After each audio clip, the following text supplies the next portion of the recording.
Welcome back, everyone. Today, we are going to do a little reading practice with the story that I wrote for you. So, this story was written for my other student to practice the pronunciation, grammar, vocabulary, all of that. So, I want to share it with you, and hopefully, you learn some new vocabulary words. Okay, let's take a look. So, I will read this for you, and sometimes I will stop to talk about the vocabulary or specific pronunciation. So, I have a childhood friend named Joey. As a child, Joey was quiet as a mouse.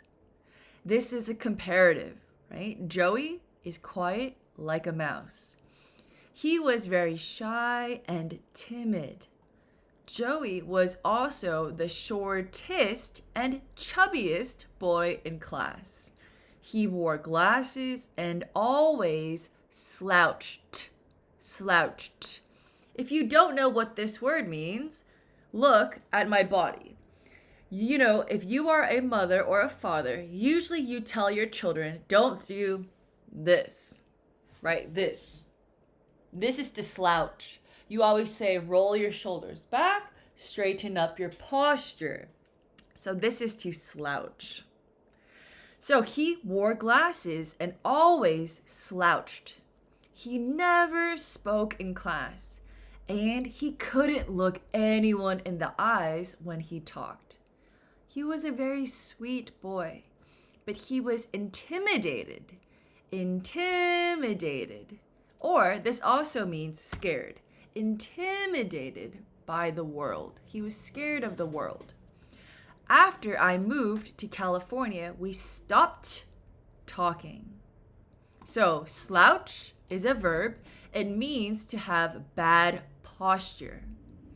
So, slouched is an adjective. So, I could say, oh, Caroline slouches when she walks.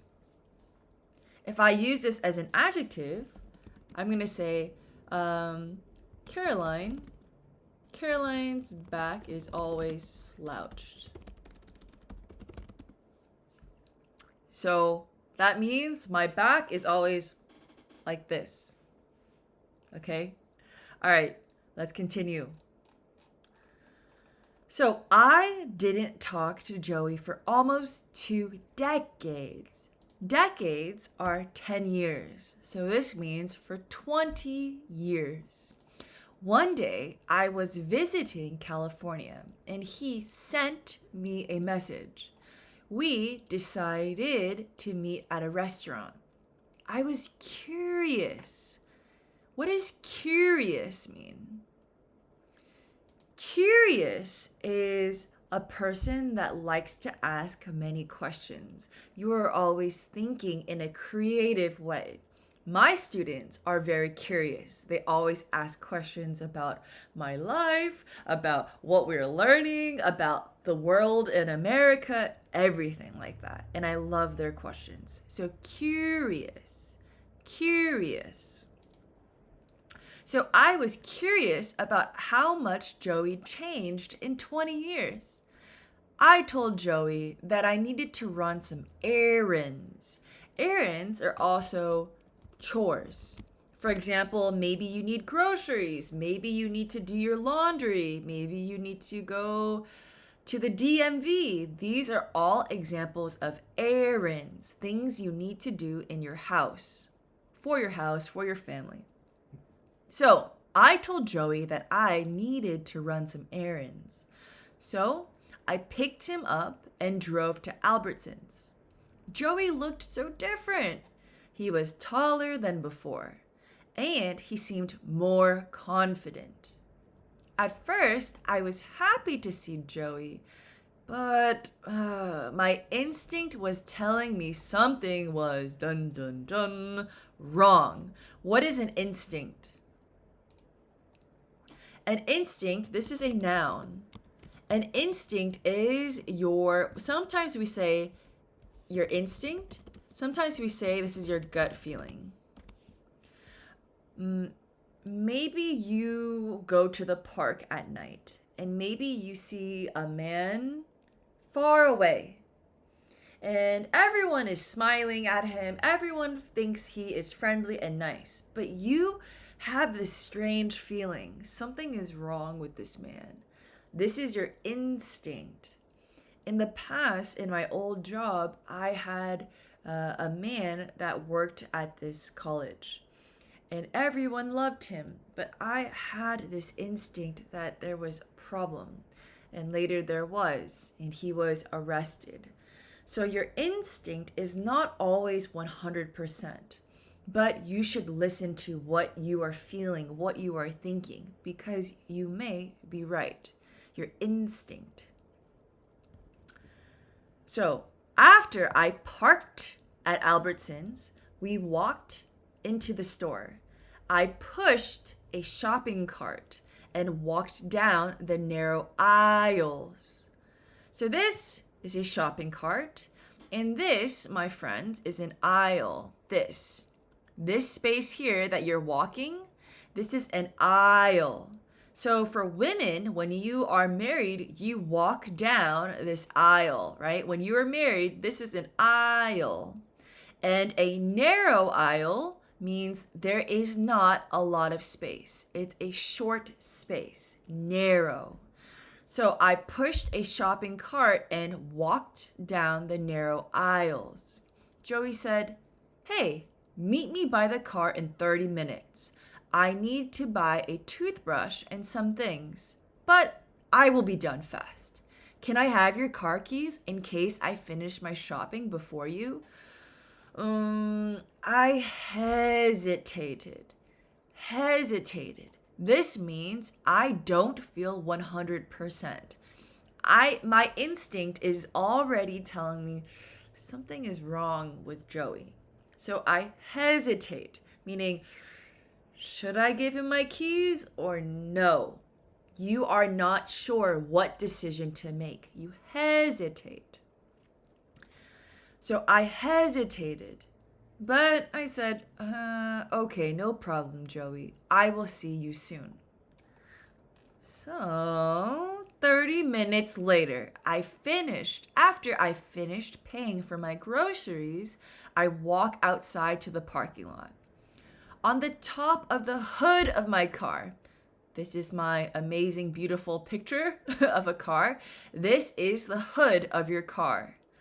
On the top of the hood of my car, I see one empty bottle of tequila and 2 beer bottles. Joey wasn't tipsy. He was drunk. Now, today in my class, I taught my students the adjective buzzed. Buzzed and tipsy are the same. Think about if you drink maybe one glass of wine or 1 bottle of beer. You are okay. You can have a conversation, you can walk, everything is okay. You're tipsy or a little buzzed, but not drunk. If you're drunk, maybe you drink too much alcohol and you can't think, you can't walk, you can't talk. It's a problem. So, Joey wasn't tipsy. He was drunk. It was 2 p.m. in the afternoon. I couldn't believe it. What was the matter with him? If anyone says what is the matter, that is the same thing as what is the problem? So what was his problem? Why was he drunk at 2 p.m. in the afternoon? I asked, "Joey, why are you drinking so much now? This isn't okay." Joey told me, "It's fine. I'm on vacation. I have a high tolerance, so I'm not drunk." High tolerance, this means you can drink a lot of alcohol. Maybe you go to a party, your friend has 2 beers, and they feel drunk. You drink 2 beers, and you are okay. 3 beers, you're okay. You have a high tolerance, meaning you can drink more alcohol and you are still able to function. So Joey tells me I have a high tolerance, so I'm not drunk. I said, "Yes, you are. You can't walk straight. Look at you. You are stumbling." The verb is stumble. This is what happens when people drink alcohol or when babies walk, when babies learn how to walk. This is an example of a baby that is stumbling, right? Doesn't have good control of her legs. She can't walk straight. Okay. I told Joey to get in the car. I planned on driving him back to his hotel. I didn't want to hang out anymore. Hang out means spend time together, relax together. I pretended that I needed to return to work. So I said that we could meet another time again. He wasn't happy, but he agreed. I extended my hand to get my car keys from him. So extend is like this. I extended my hand to get the car keys.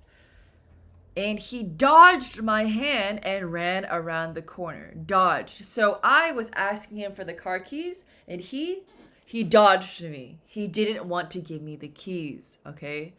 He dodged my hand and ran around the car. He opened the driver door and entered. He locked the car so I couldn't get in. Oh my gosh. Okay. Joey turned on the ignition. This is when you turn on your car. And began to drive. I was so scared. He swerved in and out of the parking lot, and the employees at Albertsons saw this. So let's say I have a car here, here, here, and here. And Joey has my car. To swerve in and out is like this. He's going like this. Swerve. He is not driving straight. He is swerving. Many employees took out their phones and recorded Joey. Others called the police. It was terrible. Joey tried to hit and run 3 people. This is an example of a hit and run. Sometimes this can happen with a person, or sometimes someone can hit and run your car. This has happened to me. One day I was teaching and I parked my car. There were no cameras. Someone hit my car and they drove off. So I didn't have camera. I didn't have any videos or recording to see who hit my car. So they hit it and then they run. Hit and run. This can happen when someone hits your car or hits a person and drives away. Good thing today, we all have cell phones with cameras to record this if someone does this. Okay. After 15 minutes, the police arrived. I was covered in sweat because I felt very anxious. Anxious is the same thing as nervous. My head hurt and I wanted to go home. The police officers trapped Joey in the parking lot and arrested him. Now, trap. What is this? Trap. Think about if you are running away and there's a person here, there's a person here, there's a person here. You are trapped. You can't escape, right? So the police officers trapped Joey. He couldn't move. Joey had a bad temper. He gets angry easily. So Joey had a bad temper and he screamed at the police. After that day, I never saw Joey again. I was sad about how much he changed for the worse. But he was not a good friend. He was the worst friend. So, in this short video, I know it is not a happy story, but you need to know some of these important vocabulary words to better communicate with others. In this short story, I have some of the grammar we included. Past tense verbs. I have comparatives, superlatives, right? A little bit of everything. Some new adjectives for you to study as well. If you have any questions, please ask me in the comment section. And if you have ideas for a future story, please tell me and I will make one with new verbs, new vocabulary, new grammar, and all of that for you. Have a wonderful day, everyone. Bye.